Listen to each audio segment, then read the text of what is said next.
नमस्कार दोस्तों, मैं विनय दुबे मुंबई से। आप लोग भी हद करते हो यार। मेरे जितने भी चाहने वाले हैं, जितने भी मेरे समर्थक हैं, मेरे मानने वाले हैं, मुझे अपना मानने वाले हैं, आप लोग हद कर देते हो यार। मेरी वीडियो जबरदस्ती घुसा घुसा के बीजेपी वालों के पास भेजते हो, भारतीय जनता पार्टी के ग्रुपों में डालते हो, उनके पर्सनल व्हाट्सएप पे उसकी लिंक भेजते हो। बेचारे क्यों जलाना चाहते हो उनको? थोड़े दिन की खुशी, थोड़े पल की खुशी मिलती है उनको, कुछ हो जाता है, बेचारे थोड़े खुश हो जाते हैं, उसके बाद विनय दुबे आ जाता है, उनकी ठोक देता है, बेचारे परेशान। कल वो देखो कितने खुश थे बेचारे कि कोरोना की दवाई हमारे बाबा रामदेव ने खोज ली है, और विनय दुबे आ गए आज फिर से बरनौल लेके। कल बहुत उड़ रहे थे ना तुम लोग अंडभक्तों कि बाबा ने कोरोना की दवा खोजी, बरनौल की बिक्री बढ़ गई। आज विनय दुबे का भी वीडियो आया, फिर बरनौल की बिक्री बढ़ जाएगी। और अगर जिसके पास बरनौल ना हो वो कृपया करके पानी का डब्बा लेके उसमें बैठ सकता है, आपको आराम मिलेगा। 2-4 घंटे तो लगेंगे क्योंकि आज बहुत तबीयत से होने वाली है। खैर, शुरू करने से पहले आपको बता दूं, आज का जो वीडियो है वो 2 हिस्सों में बताने जा रहा हूं। पहले हिस्से में आपको हुआ क्या वो बताता हूं, क्या खेल था, और दूसरे हिस्से में इसकी तैयारी के बारे में मैं बता रहा हूं जो आपकी आंखें खोल देगा। खास करके हिंदू भाई इसको जरूर देखें, क्योंकि सबसे बड़े बेवकूफ चूतिया तुमको ही बनाया जाता है इनके द्वारा। एक्चुअल में जो सरकार है वो बैकएंड में मुसलमानों को चारा बनाता ही है, लेकिन असली शिकार जो होता है वो हिंदू होता है। कैसे होता है मैं आज आपको बताता हूं, जरा देखिएगा। शुरू करने से पहले मैं आपको बताना चाहूंगा कि हुआ क्या है। कल बाबा रामदेव जी ने कोरोना की दवा लॉन्च की। कैसे की? ऐसे। आज हम ये कहते हुए गौरव अनुभव कर रहे हैं कि कोरोना की पहली Ayurvedic clinically control trial based evidence research based medicine Patanjali research centre और नीम्स के संयुक्त प्रयास से तैयार हो गई है। इसके लिए हम आप सभी साइंटिस्टों का बहुत बहुत अभिनंदन करते हैं। आज बहुत गौरव का क्षण। सबसे बड़ी बात यह थी, 3 दिन के अंदर 69% रोगी उसमें रिकवर हो गए, अर्थात पॉजिटिव से नेगेटिव हो गए। यह इतिहास की बहुत बड़ी घटना है। ये कोरोनिल है, ये श्वासारी है, तो एक बार जोरदार अभिनंदन हो जाए। कड़क ना? और इनके साथ में रहने वाला जम्बूरा तो इनसे 10 कदम आगे। उसने सोचा था कि हम बता देंगे, इस समय देश में डर का माहौल है, लोग डरे हुए हैं, कोई मरना नहीं चाहता है, उनके जेबों में जो पैसे बचे हैं उसको भी खींच लेते हैं। एक कोविड पेशेंट को कितनी दवाएं, कितनी गोलियां खानी है दिन में, ये तक इन्होंने मार्केटिंग में लॉन्च कर दिया। जरा देखिएगा इनके साथ में जो जम्बूरा रहता है बाबा के साथ में, वो क्या बता रहा है जरा। इसको मिला करके अब हमने 2 टैबलेट के रूप में एक टैबलेट का नाम हुआ कोरोनिल टैबलेट्स, दूसरा है स्वासारी बटी है। 2 का कॉम्बिनेशन के रूप में अब हम देश के लोगों को दे रहे हैं। स्वासारी बटी आप जिनको कोरोना पॉजिटिव है वो 3 गोली सुबह, 3 दोपहर, 3 शाम को खाने से पहले ले लें, और जो कोरोनिल बटी है 2 गोली सुबह, 2 दोपहर, 2 शाम को खाने के बाद ले लें। और जिनको प्रिवेंशन के लिए लेना है 2 गोली स्वासारी सुबह खाली पेट, 2 गोली शाम को खाने से पहले, और 2 गोली कोरोनिल बटी सुबह खाने के बाद, और 2 गोली रात को खाने के बाद। इस तरह से प्रिवेंशन के लिए भी, ट्रीटमेंट के लिए भी आप इसका। कड़क है भाई, मानना पड़ेगा।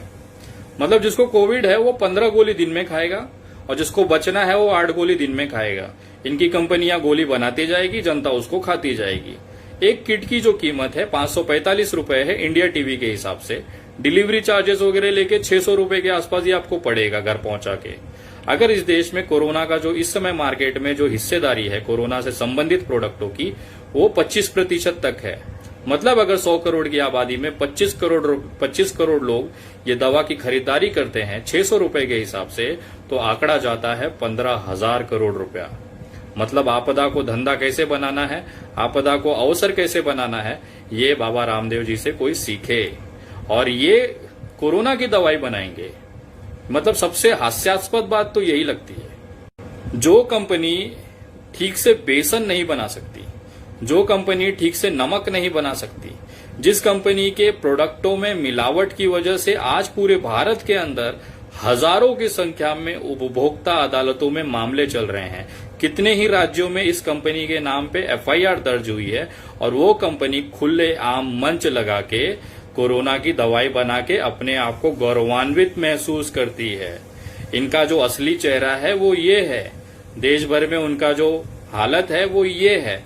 जरा देखिए इस वीडियो को, आपकी आंखें खुल जाएंगी कि इनकी औकात बेसन और नमक बनाने की नहीं है, ये कोरोना की दवाई बनाएंगे। बाबा रामदेव को बड़ा झटका लगा है। उत्तराखंड खाद्य विभाग ने रामदेव के कनखल आश्रम से लिए बेसन, काली मिर्च, नमक, सरसों के तेल, पाइनएप्पल जैम और लीची के शहद के सैंपल में गड़बड़ी पाई है। इस खबर पर रामदेव के पतंजलि योगपीठ के प्रवक्ता ने कहा है कि उन्हें खाद्य विभाग की कोई रिपोर्ट नहीं मिली है। हमारे साथ इस वक्त जुड़ गए हैं एबीपी न्यूज संवाददाता रोहित चिकोला, उनसे बात करते हैं। रोहित, 6 सामानों के सैंपल जो कि कनखल आश्रम से लिए गए थे, खाद्य विभाग को इनमें क्या गड़बड़ियां नजर आई हैं जिसकी ओर इशारा किया है अपनी रिपोर्ट में खाद्य विभाग ने? रोहित, क्या मुझे सुन पा रहे हैं आप? हाँ सिद्धार्थ, आज इस मामले में एक रिपोर्ट आई है, क्योंकि ये जो पिछले दिनों जो सैंपल लिए गए थे बाबा रामदेव के जो दिव्य मंदिर कंखल में, उसकी जांच के लिए खाद्य विभाग ने उधम सिंह नगर जिले में भेजी थी जांच के लिए, जिसकी रिपोर्ट आज आई है और अभी डीएल साहब ने बताया कि उसमें नेगेटिव पाए गए हैं। और योग गुरु रामदेव को हरिद्वार कोर्ट से बड़ा झटका लगा है। पतंजलि के उत्पादों को जांच के दौरान मानक के अनुरूप ना पाने पर 11 लाख का जुर्माना लगाया गया है। जुर्माने की रकम भरने के लिए 1 महीने का वक्त दिया गया है। आपको एक तरफ बाबा रामदेव पतंजलि के प्रोडक्ट को बाजार में जोर शोर से उतारकर संस्थान को आगे बढ़ाने में लगे हैं, वहीं उत्तराखंड सरकार रामदेव और उनकी दिव्य योग फार्मेसी पर शिकंजा कसने की तैयारी कर रही है। राज्य सरकार जल्द ही एफआईआर दर्ज कराने की तैयारी कर रही है। आपको बता दें कि केंद्र सरकार ने पुत्र जीवक बीज दवाई पर सवाल उठने पर राज्य सरकार को जांच करने के निर्देश दिए थे, जिसकी जांच राज्य सरकार ने 3 सदस्यीय कमेटी से करवाई, जिसमें जांच के बाद गड़बड़ी की पुष्टि हुई थी। वहीं विधि और न्याय विभाग के परामर्श के बाद मामला सीएम के पास पहुंच गया था। सीएम ने भी इस मामले में एफआईआर दर्ज करने की मंजूरी दे दी है। वहीं इस मामले को लेकर ये हालत है इनकी, और ये दावा करते हैं कि इस दवाई से 69% लोगों को हमने ठीक कर लिया, वो बच गए।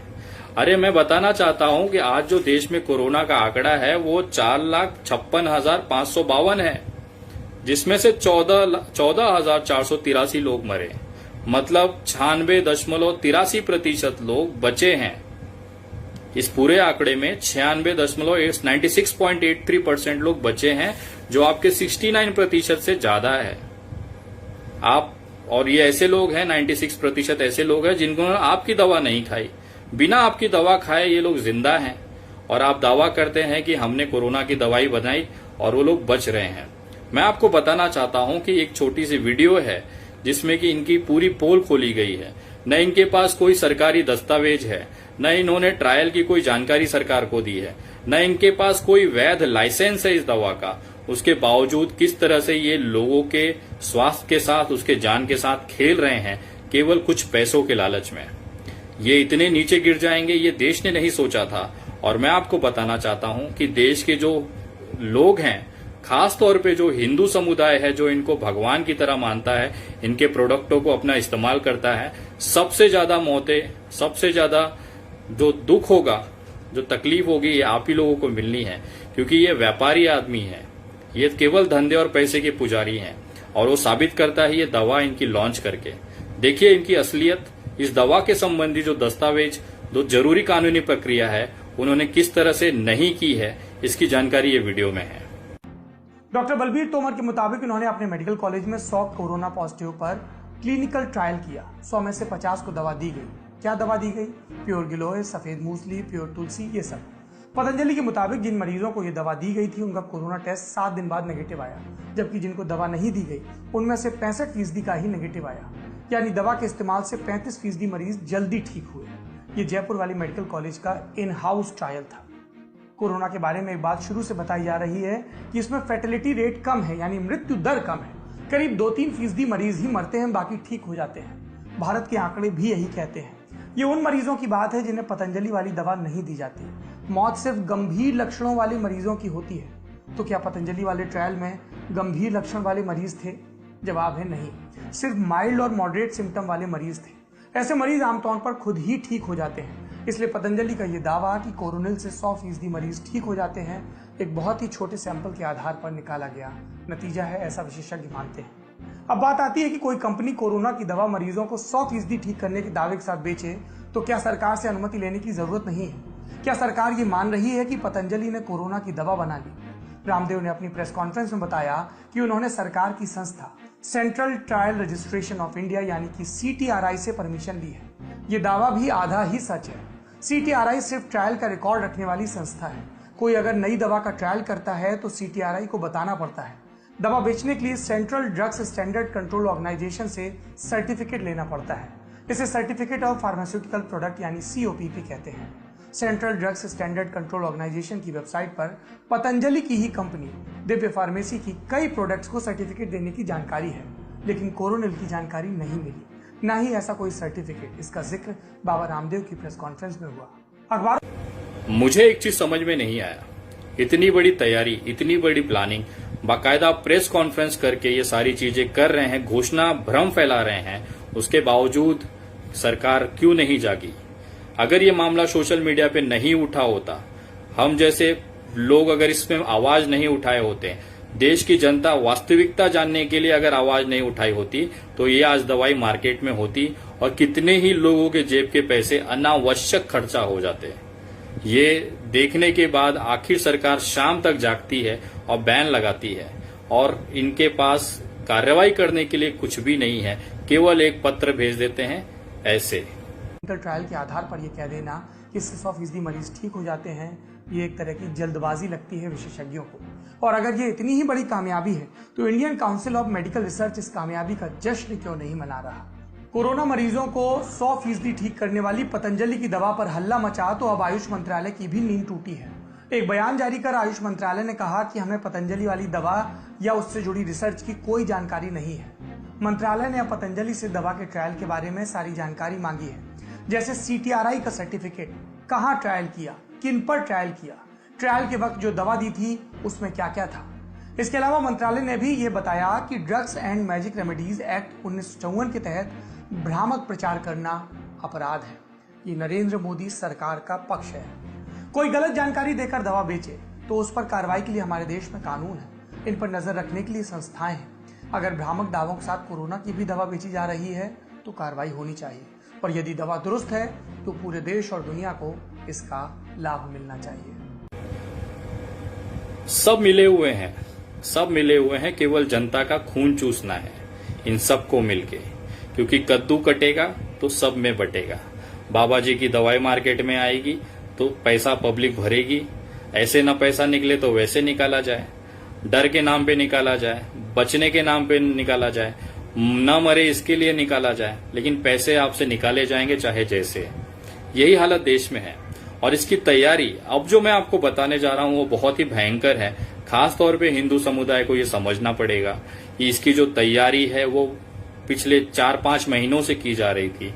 आपको मैं बताना चाहता हूं, जिस तरह से हिंदू संतों को, हिंदू कथावाचकों को, हिंदू साधु साध्वी को सोशल मीडिया पे इनके IT सेल के द्वारा, इनके लोगों के द्वारा उनको गालियां दी जा रही थी, उनका बहिष्कार किया जा रहा था। आप लोगों ने देखा होगा बहुत सारी कथावाचक है जिसका कनेक्शन मुसलमान के साथ है, जिन्होंने गलत शब्द कहा उनका बहिष्कार करो, उनको गालियां दी जा रही थी। वीडियोस बना के, मैसेजेस के जरिए, फेसबुक पे पोस्ट डाल डाल के उनको बहिष्कृत करने की एक तैयारी, एक मुहिम चलाई जा रही थी। ये कहीं न कहीं इसके लिए चलाई जा रही थी कि कल को जब बाबा रामदेव अपने प्रोडक्ट को लॉन्च करे तो ये साधु संत अगर उसका विरोध करें तो कोई उनकी बातों को ना सुने, कोई उनकी बातों को गंभीरता से ना ले। ये तैयारी में ये उसकी पूरी तैयारी की जा रही थी कि जितने भी भारत में साधु संत हैं या कथावाचक हैं या साध्वी हैं, उनको उस कदार, उस छोटे से उस समाज से एकदम काट दिया जाए कि वो हकीकत भी बताएं तो लोग उसे गंभीरता से न लें, उसको सच न माने। ये व्यापारी दिमाग बाबा रामदेव जी ने लगाया और कहीं न कहीं उनको लगा था कि हम ये इस तरह से लॉन्च करेंगे, कुछ पैसे का लालच सरकार को देंगे और ये कामयाब हो जाएगा। 15,000, 20,000, 25,000 करोड़ रुपए का धंधा कर लेंगे कोरोना के नाम पे। लेकिन वो भूल जाते हैं कि देश में अभी भी पढ़े लिखे लोगों की तादाद काफी है। मैं मानता हूं अंधभक्त पढ़े लिखे नहीं है, वो 10 पैसे फेसबुक पोस्ट के लिए अपने देश को बेच देंगे, देश की जनता को वो मरने के लिए छोड़ देंगे। लेकिन अभी भी बहुत से बड़ी तादाद ऐसी है जो हकीकत जानती है, हकीकत जानना चाहती है और आप लोगों के गलत कृत्यों के खिलाफ आवाज उठाने में कहीं भी कोई कसर नहीं छोड़ेगी। और उसी का नतीजा है कि सुबह लॉन्च होता है, शाम तक बैन लग जाता है। और मैं चाहता हूं कि भारत सरकार इस पे उचित कार्रवाई करे। कोई भी आता है ऐरा गहरा, मैंने कोरोना की दवाई बना ली और देश को भ्रम डुबा के चला जाएगा, ऐसा नहीं होना चाहिए। ये वीडियो उन लोगों के लिए है जो किसी भी भ्रामक बात पे विश्वास करके सोशल मीडिया पे मेंढकों जैसे जय हो करने लगते हैं। तुम्हारे मुंह पे आज फिर तमाचा मार के जा रहा हूं। बरनौल अगर नहीं होगा तो खरीद लेना, अगर बरनौल नहीं होगा तो कृपया पानी की छींटे मारें, आपको आराम मिलेगा, जलन कम होगी। जो लोग अभी तक मेरे फेसबुक पेज से नहीं जुड़े हैं वो मेरे फेसबुक पेज से जुड़ सकते हैं। उसका नाम है द विनय दुबे, जिसमें 1,26,000 के आसपास फॉलोवर्स हैं। आप मुझे ट्विटर पे भी फॉलो कर सकते हैं @the_Vinay Dubey VINAYDUBEY। और आप मुझे इंस्टाग्राम पे भी फॉलो कर सकते हैं, विनय दुबे इंडिया के नाम से मेरी आईडी है। और मैं धन्यवाद करना चाहता हूं उन लोगों को जिन्होंने कोरोना से जो लोग मरे हैं उनके परिवार वालों के लिए जो मदद आप लोगों ने भेजी है, मैं दिल से धन्यवाद करता हूं आप लोगों का। आप बेहतरीन एक मानवता की मिसाल हैं इस देश के अंदर कि आज भी उन मजबूर लोगों के साथ में लोग जुड़े हैं, खड़े हैं, जिनका कोई सहारा नहीं है। मैं आप लोगों के माध्यम से आज करीबन 80 परिवारों को राशन और भोजन के लिए जा रहा हूं, उनको देने के लिए जा रहा हूं। और रात शाम तक या कल सवेरे की वीडियो में उनकी बातें मैं आप लोगों से शेयर करना चाहता हूं कि किस तरह से उन्होंने आपको धन्यवाद कहा है। और अभी भी जो लोग मदद करना चाहते हैं वो पेटीएम, गूगल पे और फोन पे के माध्यम से, यूपीआई के ट्रांसफर के माध्यम से आप भेज सकते हैं। और ये पैसे उन लोगों के राशन, उनके स्वास्थ्य सुविधाएं, उनको मदद के लिए दिया जाएगा। पेटीएम, गूगल पे, यूपीआई ट्रांसफर और फोन पे एक ही नंबर है 9594394948। मैं नंबर वापस कहता हूं 9594394948। आप इस पे भेज सकते हैं। यूपीआई के लिए लास्ट में @UPI जोड़ लीजिएगा। आप तमाम लोगों का मैं धन्यवाद करता हूं। इस मुश्किल घड़ी में आप लोगों ने साथ दिया और ये वीडियो को ज्यादा से ज्यादा लोगों तक पहुंचाएं कि लाला रामदेव, बाबा रामदेव किस तरह से देश को लूट रहा है, किस तरह से वो गंदे प्रोडक्ट बना के पब्लिक को बेवकूफ बना रहा है और जनता बन रही है। मैं तमाम लोगों से निवेदन करता हूं कि अगर आपके आसपास अगर आप समझते हैं तो इस कृत्य के ऊपर आप लोकल पुलिस स्टेशन में कंप्लेन दर्ज कराएं। मैं अगले कुछ दिनों में इस तरह की जो कोरोना की भ्रामक जानकारी फैला के देश को गुमराह किया, अफवाह फैलाई, उसको लेके कानूनी प्रक्रिया के माध्यम से बाबा रामदेव के ऊपर FIR दर्ज करने का प्रयास करूंगा। जय हिंद, जय महाराष्ट्र।